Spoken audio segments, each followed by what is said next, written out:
ఎమ్మెల్యేలు జిల్లా ఇన్ఛార్జి మంత్రుల మాట వినే పరిస్థితి ఉందా? సీఎం చెబితేనే మారని కొంతమంది ఎమ్మెల్యేలు జిల్లా ఇన్ఛార్జి మంత్రుల హితబోధ చెవికెక్కించుకుంటారా? చంద్రబాబు ఫార్ములా ఎంతవరకు వర్కౌట్ అవుతుంది?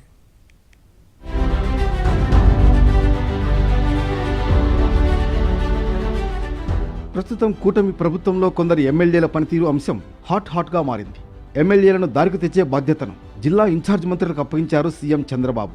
ఎమ్మెల్యేల పనితీరు, పెన్షన్ పంపిణీ, సీఎంఆర్ఎఫ్ చెక్కుల పంపిణీలో ఎమ్మెల్యేలు పాల్గొనడం లాంటి వాటన్నింటినీ జిల్లా ఇన్ఛార్జ్ మంత్రులు చూసుకోవాల్సి ఉంటుంది.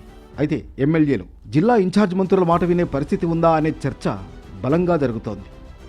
సీఎం చంద్రబాబు ఇప్పటికే చాలా సందర్భాల్లో కొందరు ఎమ్మెల్యేల తీరుపై అసంతృప్తి వ్యక్తం చేశారు. కొందరు ఎమ్మెల్యేలు కొంతవరకు మారినట్లు కనిపిస్తున్నా మరికొంతమంది ఏమీ పట్టనట్లు వ్యవహరిస్తున్నారు. దీంతో అసలు ఎమ్మెల్యేల బాధ్యత మొత్తంగా జిల్లా ఇన్ఛార్జ్ మంత్రులకు ఇవ్వాలని డిసైడ్ అయ్యారు చంద్రబాబు.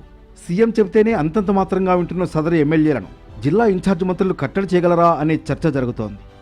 కొంతమంది మంత్రులపై కూడా సీఎం చంద్రబాబు అసంతృప్తి వ్యక్తం చేస్తున్నారు. పనితీరు మార్చుకోవాలని చెబుతున్నారు. ఇలాంటి సందర్భంలో మళ్లీ ఆ మంత్రులకే ఎమ్మెల్యేల బాధ్యత అప్పగిస్తే వారి మాట వినడం అనుమానమే అనే అభిప్రాయం ఉంది. ఈ ఫార్ములా కూడా వర్కౌట్ అవ్వకపోతే ఏకంగా సీఎంఏ రంగంలోకి దిగాల్సి ఉంటుంది. ముందు ఇన్ఛార్జ్ మంత్రులతో ఒక సమావేశం జరిగి కొంతకాలం వేచి చూశాక అప్పటికీ మార్పు రాకపోతే సీఎం చంద్రబాబు రంగంలోకి దిగే అవకాశం ఉంది. ఇప్పటికే కొంతమంది ఎమ్మెల్యేలను సీఎం చంద్రబాబు పిలిచి మాట్లాడుతున్నారు. వివాదాలు ఉంటే పరిష్కారంపై ఫోకస్ పెడుతున్నారు. కానీ రెగ్యులర్గా ఎమ్మెల్యేల బాధ్యత మాత్రం జిల్లా ఇన్ఛార్జ్ మంత్రులకు అప్పగించారు సీఎం చంద్రబాబు. సదరు మంత్రులు, ఎమ్మెల్యేలపై ప్రత్యేక దృష్టి పెట్టి వారిని కట్టడి చేయడం, ఎమ్మెల్యేలకు ప్రజలకు మధ్య సమన్వయం చేయడంపై ఫోకస్ పెట్టాల్సి ఉంటుంది. వచ్చే కేబినెట్లోగా ఎమ్మెల్యేల వైఖరిలో మార్పు రావాలని సీఎం ఆదేశాలిచ్చారు. మరి ఈ ఆదేశాలు ఎంతవరకు వర్కౌట్ అవుతాయో, ఎమ్మెల్యేల్లో ఎలాంటి మార్పు వస్తుందో వేచి చూడాలి.